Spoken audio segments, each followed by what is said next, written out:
everyone, this side Diksha Ahuja. Welcome back to my channel Economic Zone by Diksha Ahuja. So in today's video, I have come up with the last topic which is very important of Unit 3 determination of income, output, employment, macroeconomics class 12th. So this topic is efficient demand and excess demand. So in today's class, in today's video, we'll cover the efficient demand and the excess demand consideration and the measures we will do in the next video.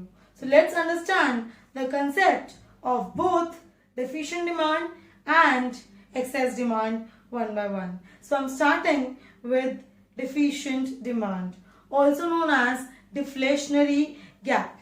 So let's start with first topic, deficient demand. First of all, you should know what do you mean by full employment. Full employment means when all the people of the economy who are willing and able to work are doing work, and there is absence of involuntary unemployment. That means those people who are finding the work but are not able to find and get the job are involuntary unemployed people. So we say that all the people who are willing and able to work in the economy should get work. That means full employment. So this is one of the target of the economy, that the economy should reach the full employment. There should be absence of involuntary unemployment. In the beginning of the chapter, I explained this. So now we need to know that when the economy will reach equilibrium and when the economy will reach full employment, will they be same thing? If it will be same thing, then Q is equals to QF will take place. Right? At this point only we will be having equilibrium, where aggregate demand and aggregate supply are equal. But let's say this is not the case. Let's say now we are having the full employment level at some other level, before or after equilibrium. So let's start. Mind it, this topic is totally different from the cases of disequilibrium. Here we are saying first topic, deficient demand. That says demand, deficient demand, the word itself telling you that the aggregate demand is less than aggregate supply. Where let's check. We know that at Q, our economy has reached equilibrium, agreed. But in sake of full employment, the economy produced more, and here we reached at point QF to reach the full employment level of output. I wanted people to be employed. I just forget about equilibrium and I reached full employment at QF. But there is a problem at this level. I reached full employment, agreed. The economy is happy. All the people who are willing and able to work are happy because they are employed now. But in this case, what happened? There's a gap being created here. So supply is at A point and demand is at B point. So this gap has been created where aggregate supply is more than aggregate demand. Why at full employment? Obviously बात है कि economy को चाहिए था demand से उसे supply at Q. But in sake of full employment, the production has increased a lot. हमने supply ज़्यादा कर दी है as compared to demand. So this is the case of deficient demand at full employment level. Mind it, at full employment level of output. This will be wrong to write the definition. Always write the definition that deficient demand is the gap or a shortfall of aggregate demand from aggregate supply at full employment level of output. So this is the gap being created at full employment level of equilibrium. That is AS is greater than AD. Now as we know that supply is so much in the economy, all the producers have planned to supply more than what all the sectors are planning to produce, buy. So it will create a gap, and that gap is known as deflationary gap. What name we are giving to this gap? Deflationary gap. Now the question should be raised from your mind, why only deflationary gap? Why only deflation? Because aggregate demand कम है, economy में demand कम है, right? Because demand is less, prices को तो low होना ही पड़ेगा. Prices will be low, deflation will take place.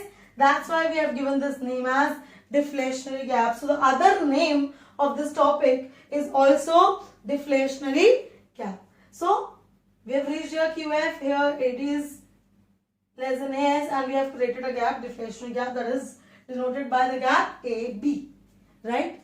But the question arises, now what is the problem? That we have reached full employment, but what about the equilibrium? ये जो equilibrium हमारे पास achieve हो रहा था, this is my under employment equilibrium. This is under employment equilibrium, right. इस case में equilibrium तो हो रहा है, बट यहाँ पर सारे लोग एम्प्लॉय नहीं थे. In sake of full employment I reach there, right. Either I move back and I'll reach my underemployment equilibrium.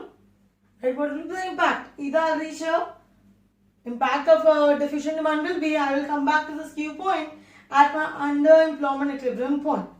Or what is the solution for this case? अब deflationary gap हो गया है, demand कम है supply से, supply already बहुत ज़्यादा है, तो we cannot decrease supply, right? Because we need to reach full employment. So what can be done? Can we increase aggregate demand? Can we shift this aggregate demand upwards? Let us do. Shift the aggregate demand upwards.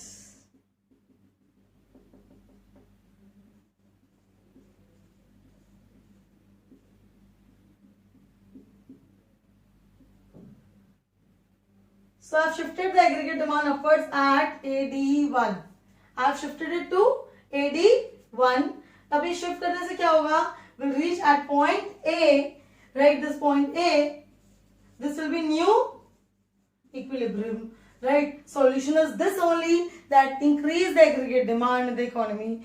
And how to increase aggregate demand? This is the question. Measures to increase aggregate demand: decrease the taxes, increase the government expenditure, monetary policy measures, repo rate, reverse repo rate, and all these we'll do in the next class, right? But for the timing, let's explain the next topic, that is excess demand after this, because measures I will explain in the next video. So the second part is excess demand. So now let's do the second topic here, excess demand. So it might happen that the economy will reach the full employment and still the demand is not fulfilled, still the aggregate demand is more than aggregate supply. So let's understand, first of all, this is my Q point where equilibrium is taking place for the economy. That means aggregate demand is also aggregate supply. But what happened? Economy reaches full employment somewhere here. Before reaching the equilibrium only, the economy reaches equilibrium QF. This is something like the population of the country is less, you can say that, or you can say the people who are willing and able to work and want work were less. So it was fulfilled before reaching equilibrium also. So we reach full employment at a point QF where still aggregate demand is more than aggregate supply. So again, what is excess demand? Excess demand itself says when the aggregate demand is more than aggregate supply at full employment level. That is known as excess demand. So because demand is more than supply, since demand is high, price level will also be high. Prices will also be high. So price high means the gap which will be there, let's label the gap as EF. We label the gap as EF. So this EF gap represents what? I can name it short form IG, inflationary gap. This gap is known as inflationary gap because excess demand is taking place, aggregate demand is more than aggregate supply, people are demanding more, prices are high as compared to what the producers are planning to produce. And will you be able to reach that equilibrium? Just think of, this will be over employment equilibrium. I need to migrate people from other countries to reach here. This will be known as over employment because these people are not there in my country. Over employment equilibrium. But what is the solution to reach here only? If I want to reach at QF and I want to reduce this excess demand. So what I can do? I can reduce the aggregate demand, snatch the people from the take the money from the people, right? उनका aggregate demand को किसी तरह reduce कर दो. So let's shift the aggregate demand to AD1, the desired one जो हम चाहते हैं. So shift it.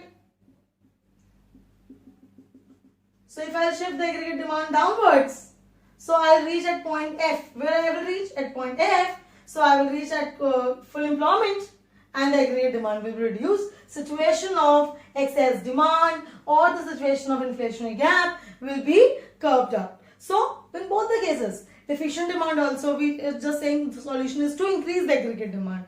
In excess demand, we are saying the solution is to decrease the aggregate demand. So in the next video, I will come up with the measures to correct excess demand and deficient demand through monetary policy and fiscal policy, how to increase aggregate demand in the case of deficient demand and how to decrease the aggregate demand in the case of excess demand inflation gap. So for today, it's complete. The topic is complete. We'll meet in the next video. Bye bye.